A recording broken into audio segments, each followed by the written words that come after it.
Welcome to the Sportlight podcast for parents, coaches, and athletes. The Sportlight refers to the time in an athlete's life when they have increased ability to affect the culture around them and the increased opportunity to learn life's lessons through sports. This podcast aims to help parents and coaches capitalize on their athletes' precious time in the Sportlight. The Sportlight podcast is brought to you by Especially for Athletes program.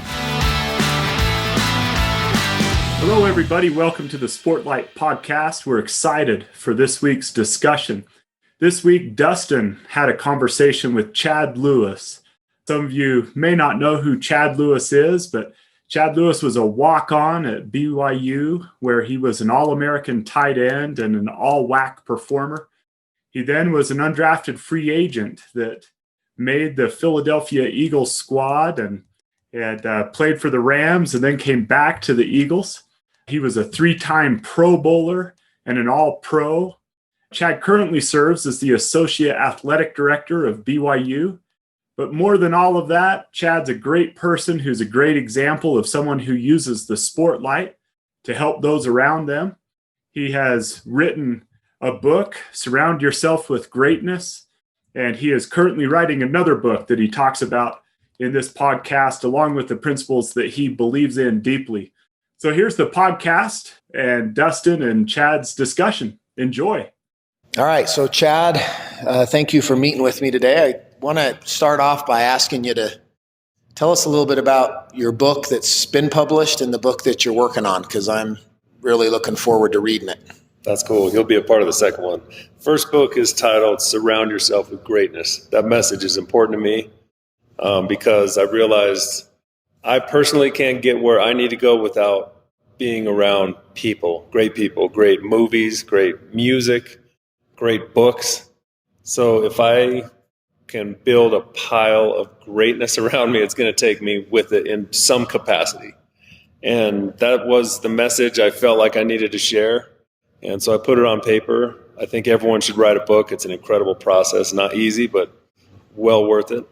And I was able to share that message, and it resonates with me, certainly, but it resonates with people.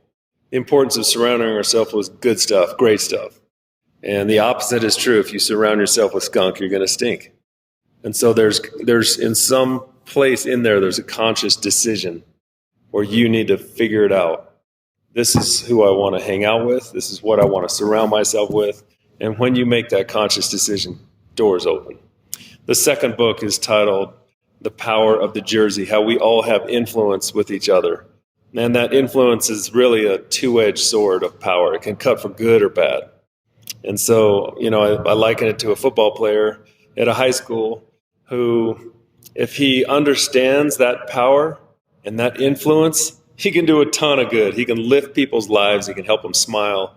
He can spread light in a way that changes lives. Or he can be a punk or a bully or making fun of people all the time. And his power now is using the wrong side of that sword. He's cutting, limbs and joints off of people. He's cutting confidence out of people. He's doing great harm, and he won't figure it out for years to come. But parents are figuring out right now, and they're seeing their kids being destroyed by bullies. And that's not cool. So that image to me of sharing the power of the jersey and what you call the Sportlight, which I think is such a great term, share your gifts and blessings with other people. Make a conscious decision to be a leader. Make a conscious decision to be nice, to be cool, to understand that you have influence, whether you know that or not, and use that influence to walk down the hallways and lift other people. You don't have to be a phony. You don't have to be a Molly about it, but you got to reach out. So maybe you're a quiet leader. You still need to open your mouth. You still need to say some things. And sometimes it's not acceptable just to be a silent leader. You got to speak. So that's what it is. What's the, when you say surround yourself with greatness, for parents that are listening, what are some of and you're a parent, you have how many kids? Seven. 2 girls, 5 boys. I didn't think it was that high. I knew you had a lot. Petting zoo. I know, it's everywhere. 7, man, that's a full-time job there. What would you tell parents in the modern world that parenting has changed quite a bit in the last even just 15 years with the invention of cell phones and social media and everything. What are some of the maybe traps or some of the things that parents should be aware of in trying to teach their kids what you just said about surrounding yourself with greatness? That's a great point. What are the traps? The traps are anything that takes you away from your purpose. What's your purpose? Your purpose is to love your kids. It's not to get them in the NFL or the NBA or the PGA, it's to love your kids, to support them. So what gets in the way of that? Everything does. The dumb stuff they do. I heard Coach Pope talk this week. He said, life is messy. Kids are messy. And God is fully aware of that, and he's fine with it. And the purpose that we have is to help them grow and figure out that we support them and love them and not get hung up on the traps. The traps, again, are say they don't do something perfectly. So what? Yeah. Say they have a problem in a game or they let's take basketball. They're not making good passes. They're not taking good shots. And on the way home, as a parent, we're thinking we're going to help them by teaching them how to be a great basketball player. What do our kids really need? Most of the time, they just need us to say, hey, I love watching you play. It's so fun. And I love you. Yeah. And let's go. And if they want to work harder, we're there to help them work harder.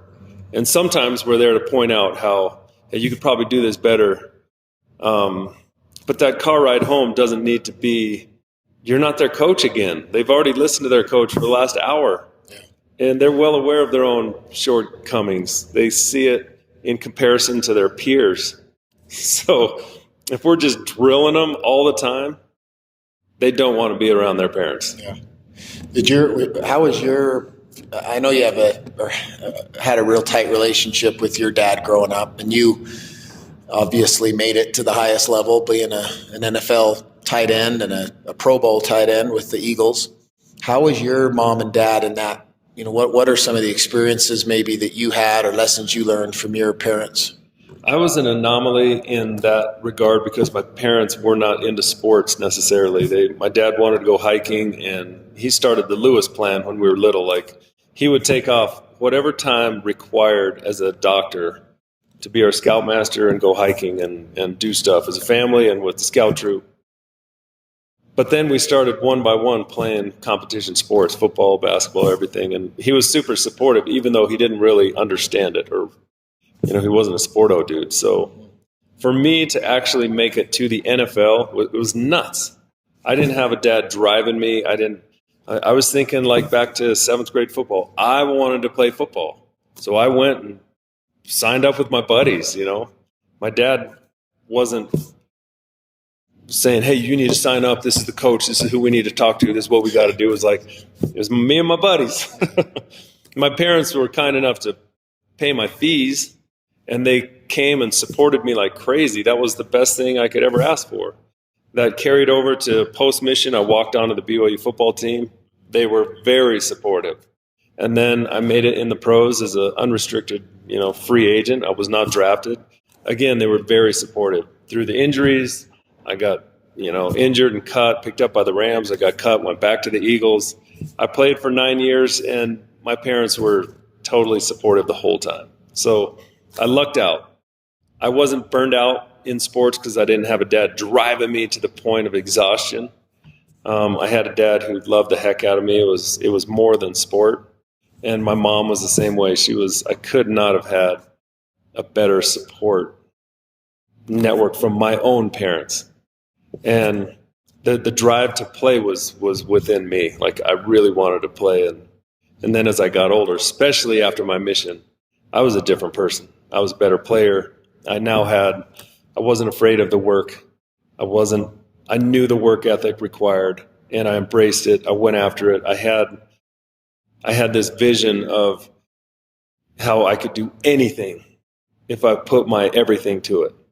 And that was really from being a missionary, figuring it out, being surrounded by other great missionaries, a great mission president. And then, so when I came home, I had the tools that my parents had given me, a tall, athletic frame, but now I had the internal tools that my parents had also given me that was enhanced by this mission experience to where I could step on the gas and go with optimism and positivity. And I just felt like I always wanted to avoid the negative and focus on the positive and step on the gas. Yeah. So That's great. I love that. Focus on the positive and go. Just step on the gas and plow through it. yeah. How do we teach kids? How do we teach kids that work ethic nowadays when they're being brought up in a world where everything is to make them more comfortable? I talked on a previous podcast about how I think in most areas of our children's lives, if we were to go and compare their life to our life at their same age, I've told parents before, start by looking in your pantry and ask yourself, how many different types of food and treats and, beverages are available to your kids versus when we grew up, 20, 30, 40 years ago, and TV shows and movies and games, and just how the cars our kids drive in, the homes they live in, the yards they have. It's everything is, for the most part, our kids live an extraordinarily more comfortable life than we live. So with that said, understanding that in order to learn those principles that you learned that helped you make the NFL, you went on a mission and learned how to work. That helped you deal with some of the setbacks that came, I'm guessing, in the NFL when you got hurt, some of the resiliency. My brothers taught me how to fight. So that wasn't a smooth transition to go from college to pro and stay in the pros. It was hard, and you got to fight every day. So I learned that from 4 brothers. You got to fight your butt off for stuff that you really want. And sometimes it's actual fighting, and that's okay. And sometimes it's just mentally, fighting. And my parents taught me that too. Like, you got to want it. Did you grow up having to, and I don't know much about your upbringing, I know you grew up in Orem. Mm-hmm. Did you have a job, or did you work on, have projects and things that you did prior to football? We always worked as a family. Like, my mom was like Tom Sawyer. She got the whole neighborhood, painting fences or doing whatever. Okay. And we always worked. We worked hard. And Eagle Scout was the goal that we had. We 5 Lewis boys. We got our Eagle Scouts. That was really important to us. And then starting when I was 16, I would have jobs. So I always worked somewhere doing something. They weren't always, I was a courtesy clerk at Albertsons. I worked at a call center for, answering phones. I worked at the country club as a bus boy. So they weren't glamorous jobs, but I always worked and earned money. When it came from my mission, I worked really hard and earned most of the money for my mission. And even coming home after my mission, I worked. I was not a scholarship athlete, so I had to pay for school. So work was always part of the equation. Mm-hmm. And I had parents that fostered that. And when you ask, like, what can we do for our kids, that there's a lot of comfort now. Yeah. I think we can point out the beauty in the hard work. Like, if we're going on a hike with our kids, it's going to be hot. It's going to be uphill. It's going to be hard. If we focus on that, they're going to hate it. But if we divert their attention to why we're doing it, like, dude, look how cool that mountain is, or look at this sunset, or look at whatever. And if we keep distracting them on the purpose of why we're doing it, distracting them to the beauty, distracting them to, like, we're together, man, this is so awesome. Then you can get past the humidity, the heat, the hard, the uphill, and then you have great experience. Yeah. And not every kid wants to hike. I have a son that the last thing he wants to do is go on a hike. He's going to be a senior in high school. He's a big guy. He's 6'6", 270 probably. But he's the greatest worker I've ever seen. He'll move a neighbor until midnight and lift heavy stuff, and he's relentless. So every one of us have our own gifts, and if we steer our kids into where their talents are inherently leading them, man, we're going to put them in a sweet spot instead of boxing them into what we think of them, because they're all different. Every kid is so different. What do you think about this word? It's come up in a couple of our previous episodes, being intentional. We live by this motto of eyes up, do the work. Yeah. But this, sometimes when we get talking about these things, I think everybody listening, I'm listening to you, and I'm having these ideas, and that's the magic right there. Whatever ideas you have, those are powerful. So how do we? And you may not have an answer right off the top of your head about this, but any advice you may have for kids or for parents on how to turn ideas into action, how to do the work? I think that goes with surrounding yourself with greatness. First of all, I married the greatest girl in the world. And so as we talk as a couple all the time, we're not always intentional, but when we are, it's really helpful. And then when we listen to either a great book or we're around another couple who seems like they got it figured out, we're going to just get gems from them. Like, you know what, that wouldn't work with my kids, but that would. So do you ask questions? I mean, we talked about that just recently, about having the courage to go to somebody that you want to be like, or that maybe is better at something, and say, hey, help me. Yeah. Like, that takes some humility, but it's the best way to get going, right? Yeah. To get answers to things. It sounds like that's what you do. And another couple's doing something well as a parent. Yeah. You and your wife will ask them, hey, how do you do that? Yeah. And it's the easiest conversation starter on the planet. Tell me about you. Yeah. Tell me, where do you work? What are you doing for work? And as they start talking, you're going to start getting nuggets. And then once you latch onto something, then you can follow up with questions that mean more to you. But they're going to be willing to talk about themselves and their career and their families. And well, in Dale, in the book, in Dale Carnegie's book, How to Win Friends and Influence People, right? It's been around forever, 50 years or something. He talks about that exact point, that if you get somebody else talking about themselves, that not only will you learn a wealth of things that you may not have ever found in a book in a much shorter time, but you're going to deepen a relationship and a friendship, because they're going to be able to talk about things that they like, things they're passionate about. And if we can learn to ask and then listen, we're twice the winner, right? Because we learn and we build a deeper relationship with somebody. I love this line in Beaches, a show a million years ago. And Bette Midler, she was this big personality, and she says to her friend, enough talking about me, let's talk about you. What do you think about me? And I think it's easy to devour and suck the oxygen out of the room if we're not careful, talking about ourselves and focusing. And that question right there, tell me what you're doing. What is your job? How'd you get there? Even asking questions like, okay, what's your take on vacations? Like, where do you take your kids, and what do you want to do, and it just leads into great conversations. Did you have teammates that were like that in college or the NFL that you felt like as a leader? I want to kind of steer this, and then we'll wrap it up, steer this towards the leadership principle. I'll take it right now to Steve Sarkisian. Okay. I was with Steve for 2 years at BYU. We were juniors and seniors together. We were captains together. He was a great leader. He was not a member of the LDS faith, but he fit in perfectly to BYU because he loved the history and the heritage. And he knew that to stand in the long line of great quarterbacks was really important. Mm-hmm. He took that on. And as a leader, he was an outsider in a way, but he was completely immersed in this place. And I felt like he was willing to say hard things to us as his teammates. He was willing to challenge us in cool ways, but he embraced us. And, he would always tell us how impressive he thought the missionary program was. He wasn't a missionary. He didn't grow up in this culture, but he just said, man, you guys, what you've done, take 2 years out of your life. So impressive. And for him to talk like that to us endeared him to us, endeared us to him. And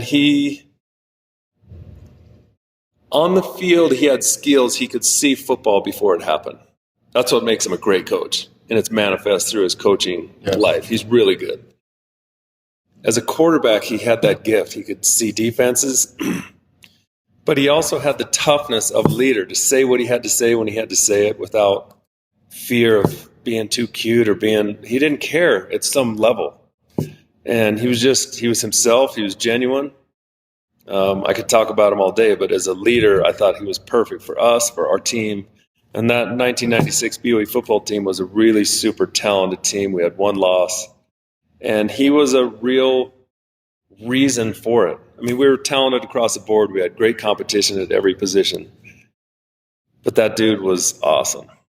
I love him. Great teammate. I think there's a lot to be said about that for the kids that follow this podcast or who are members of Especially for Athletes, that when we say eyes up, we mean be aware, look, be alert.